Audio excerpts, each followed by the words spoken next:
Hey, no complaints tonight. Another beautiful night across central Indiana. Yeah, Chief Meteorologist Keith Gibson joins us now. We have some conditions changing, though, later this week. We will have a cold front tomorrow that will spice things up a little bit and give us a rain chance. But Phil, that complaint department, it's been closed for 2 weeks now. It's really going to be closed up for the next week or two, we think. But again, that rain chance going into tomorrow. Well, let's talk about our temperature trend. Tomorrow afternoon, we are still in the 80s locally, and then a cold front comes through and look at what goes on. We're down into the 70s or maybe some 60s here on Thursday, especially up north. And then as we get into your Friday, I think we swing back into the 70s, mid to upper 70s in the afternoon, but just in time for high school football, we'll be in the low 70s. There's a teeny tiny rain chance late Friday into Friday night. Right now, we're optimistic about high school football right now. Now, that first fall front of two, this will be moving through late tomorrow and tomorrow night. It is up there in Canada, and that will give us that next best chance of rain. Of course, we've got the Colts taking on the Dolphins. This is the home opener this weekend on Sunday. And on the backside of all of the unsettled weather here, we will have great weather for your weekend. Now, it will be a little bit cool for tailgating, but this is football weather here, folks. Tailgating in the low 60s there, and then we're back into the low 70s by the fourth quarter, hopefully after that victory on Sunday afternoon. Now, let's talk about the rain chance here over the next few days. This is primarily going to be late tomorrow into tomorrow evening.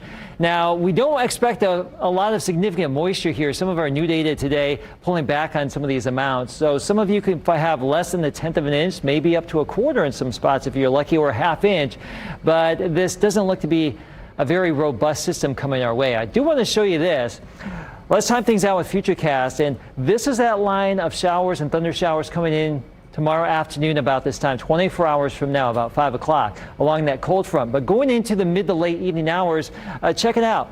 We will have pockets of rain, but also pockets of nothing, it would appear. So some of you will get some needed rain. Some of you may miss out, so don't get really hung up on a lot of widespread significant moisture as that frontal boundary comes on in. We'll take any drop here because it's been pretty dry. We'll clear out for our Thursday afternoon. A second cold front will move through on Friday and Friday night. Now, that could spark a little bit of light rain, but it's also going to reinforce the cool air for your weekend. It will give us some sunshine, but it's going to be much, much cooler. As a matter of fact, our lows this weekend will be around 50 in the city. Outside of the city limits could be down into the 40s in most spots, we think. And the last time the temperature at Indianapolis dropped below 50 was on June 2nd. It's been a long time. The average is September 6th, so we're getting into that time where we should suspect or expect a temperature below 50 degrees. That could happen this weekend. Right now, it's 83. It's a really nice afternoon, soon to be evening out there. Take advantage if you can. Great weather across all of Indiana right now on our Tuesday afternoon, soon to be evening. 50s for lows tonight, mainly clear skies. Wind is light. Tomorrow we're back into the 80s. Now, we will have a little bit of a breeze tomorrow out ahead of that cold front. Winds could be 5 to 15 miles per hour, but we will stay warm tomorrow afternoon, late into the evening. We'll have that rain chance. Here's your Storm Track 8 7-day forecast, and then only 71 Thursday, 77 Friday, low 70s for your weekend. 70s continue next week. All right.